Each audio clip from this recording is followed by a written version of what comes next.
Just imagine living with mold, rats, and roaches. One woman says she's pleaded with her apartment complex to fix the living conditions, but her cries have fallen on deaf ears. And tenants say the landlord is notorious for letting properties fall apart, and not just here, but across the country.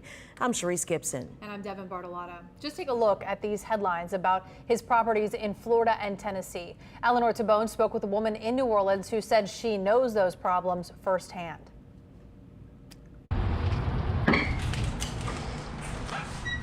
The Willows Apartments.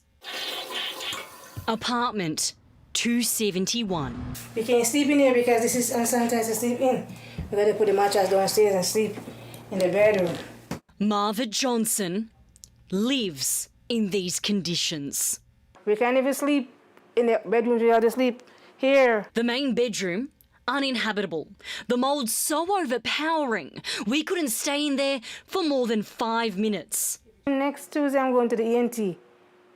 Mold, my nose bleed. Just last week, I was so sick, I couldn't even talk. Mrs. Johnson and her family are breathing in this mold. They don't fix nothing, they don't do nothing, all they do is collect money. Making matters worse. Everywhere is nothing but road. 3-4 times a week, 5-6 rats every morning. Since 2019, we'll be asking them to move us from this unit. Mrs. Johnson has lived here for 7 years, saying the mold problem started 3 years ago.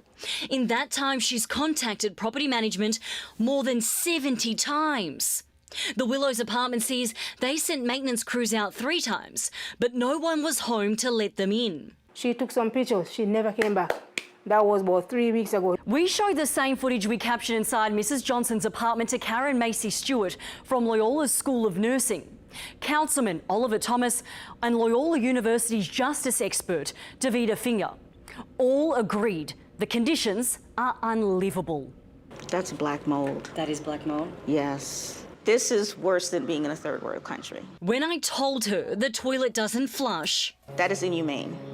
That is totally inhumane in this day and age. Property records list the owner of the complex as GMF Preservation of Affordability Corp. It's a non-profit owned by Dr. Richard Hamlet, an ordained minister and CEO of the Ministry Outreach Foundation. He also owns 2 other complexes in the metro area and has bought Section 8 properties across the country over the last decade. Maybe Global Ministries only has 1 property that's run this way, but generally they're a good actor. Well, here's what we found. They have 2 properties, Warren and Tulane Apartments in Memphis, Tennessee, that have such poor living conditions as well that HUD pulled their federal funding. As far back as 2016, Senator Marco Rubio on the Senate floor described the violations Hamlet's properties have broken in the past. Here's what the Reverend Hamlet said, quote, "No one should live under these conditions," end quote. These are properties. And it's not just 1 property.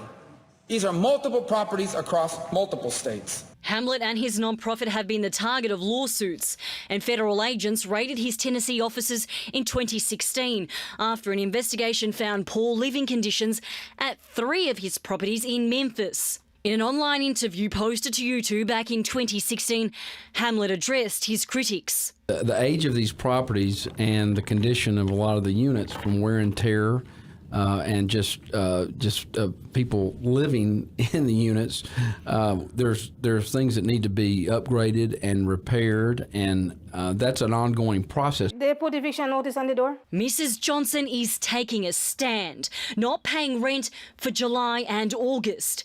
But now property management are taking her to court. Any landlord or property manager that would put them out because they're not paying to live, I would say that person's probably from hell. Councilman Oliver Thomas says he's on the tenant side. I'm looking at legislation that puts rent money in the escrow, where it doesn't go to slumlords and absentee landlords who don't maintain their property. The law is clear. Landlords have a responsibility. Louisiana laws place clear duties on property owners for maintenance and upkeep, and place clear duties on property owners to respond to tenants timely when there are unsafe and uninhabitable conditions. Turn off nothing. Nothing, don't do nothing. Man, I want to see justice. These people need to fix the places that people live in. Consider people's health. Eleanor Tabone, Eyewitness News. Now, with her help, a lawyer said she's willing to help Mrs. Johnson ahead of her court hearing on August 23rd. The Willows Apartments said in recent months they've spent more than $2 million repairing their complex. Well, we asked for documentation of the times that maintenance did try to make contact with Mrs. Johnson, and we're still waiting on those documents.